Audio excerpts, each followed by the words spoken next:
여러분, 하나님은 위대하신 일을 행하시는 그러한 하나님이십니다. 하나님은 가난한 자를 부유하게 하십니다. 하나님은 병든 자를 치유하십니다.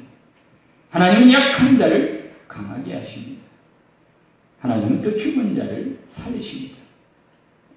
하나님은 또한 권세자에게 쫓기는 자에게 더 큰 권세를 주십니다. 이런 일을 하시는 분이 하나님이십니다. 또 그 일에 은혜를 받은 사람이 있습니다. 그 사람이 누구입니까? 다름 아닌 다윗이라고 하는 사람입니다.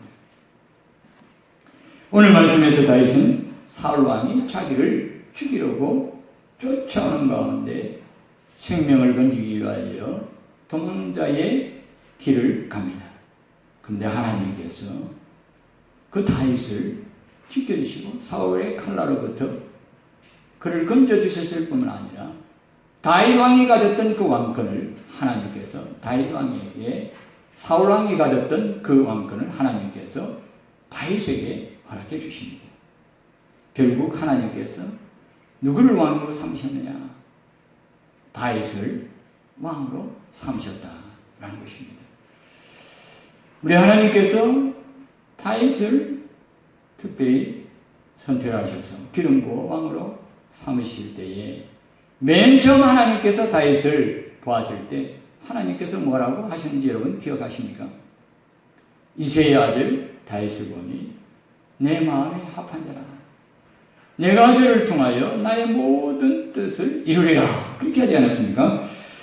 우리 사도행전 13장 22절 같이 읽습니다. 시작. 다윗을 왕으로 세우시고 증언하여 이르시되 내가 이새의 아들 다윗을 만나니 내 마음에 맞는 사람이라.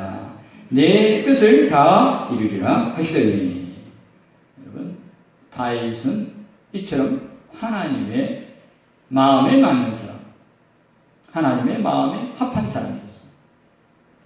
여러분 하나님의 마음에 맞다, 하나님의 마음에 합하다라고 하는 그 말이 무슨 말이냐?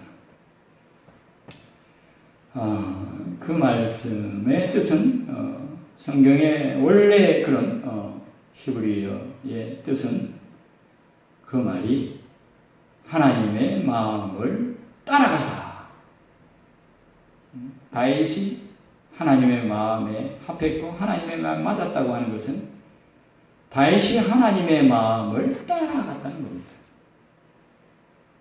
그래서 하나님의 마음에 맞는다는 것은 하나님의 마음을 쫓아간다, 따라간다라고 하는 것이죠. 하나님의 마음은 도대체 어떤 마음인가? 여러분 하나님의 마음을 따라간다고 할 때 다윗이 쫓아갔던 하나님의 마음은 어떤 마음이었습니까? 그 하나님의 마음은 사랑의 마음입니다. 하나님이 세상을 이처럼 사랑하사 독생자를 주셨습니다. 하나님이 세상을 이처럼 사랑하사. 하나님의 마음은 사랑의 마음이에요. 또 하나님의 마음은 어떤 마음이냐? 하나님의 마음은 그러니까 살리는 마음이에요. 하나님은 죽이시는 하나님이 아니라 살리시는 하나님. 에스겔서 16장 6절을 보면 너는 피투성이라도 살아라. 이스라엘 백성들을 하나님께서 보시고 그 이스라엘 백성들을 구원하시면서 하시는 말씀이에요. 너는 피투성이라도 살아야 되겠다. 살리기를 원하는 것이 하나님의 마음입니다.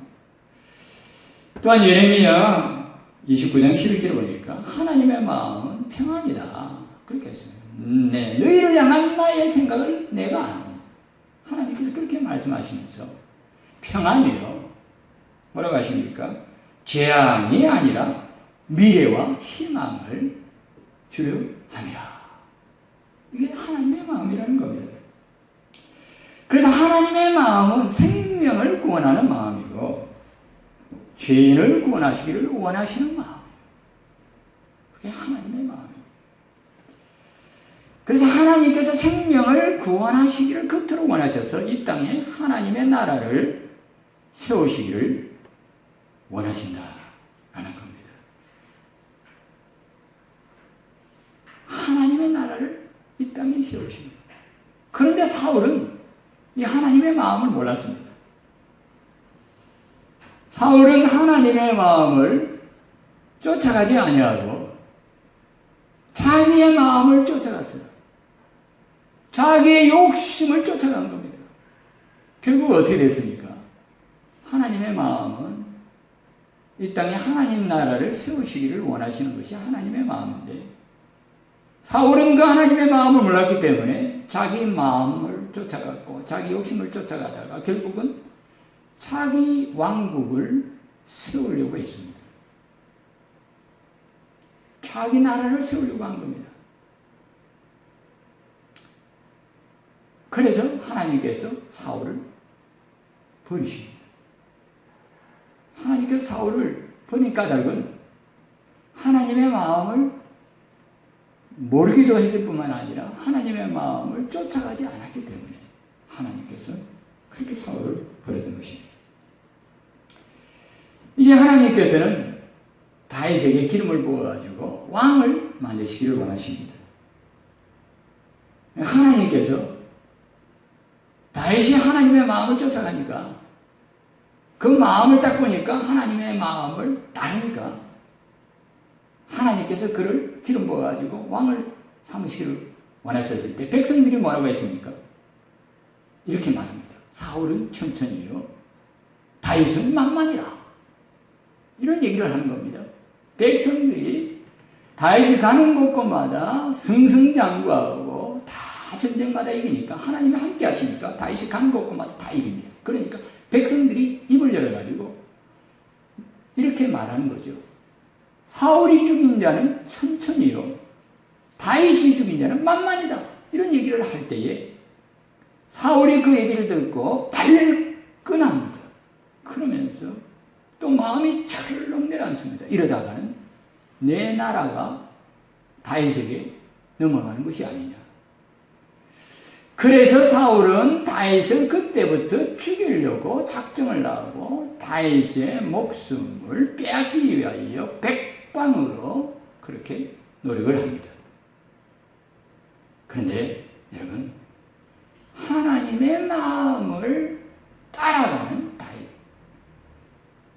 하나님의 마음을 쫓는 다윗을 하나님께서 버려두시지 않으셨습니다.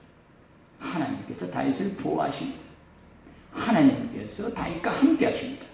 하나님께서 다윗을 지켜주십니다. 왜? 그 마음이 하나님의 마음과 같으니까. 그가 하나님의 마음을 따르니까. 하나님의 마음을 쫓아가니까. 그래서 하나님께서 다윗을 지켜주셨어요. 여러분, 하나님께서는 이처럼 하나님의 마음을 따라가는 사람을 지켜주십니다. 하나님의 마음을 쫓아서 일치된 마음으로 나아가는 사람을 하나님께서 도와주세요. 하나님께서 그런 사람을 또한 함께 하신다는 겁니다. 여러분, 우리가 하나님의 마음을 따라가면요, 하나님께서 우리와 함께 하시고요, 하나님께서 우리를 지켜주시는 줄 믿으시기 바랍니다. 하나님께서 우리와 함께 하시고 하나님께서 우리를 지켜주시죠. 저와 여러분들이 하나님의 마음을 따라서 살아가는 그런 사람이 되어가지고 어디를 가든지 하나님께서 함께 하시고 무엇을 하든지 하나님께서 도와주시고 어떤 어려움 속에서도 지켜주시는 큰 은혜가 임하시기를 주님의 이름으로 축원합니다.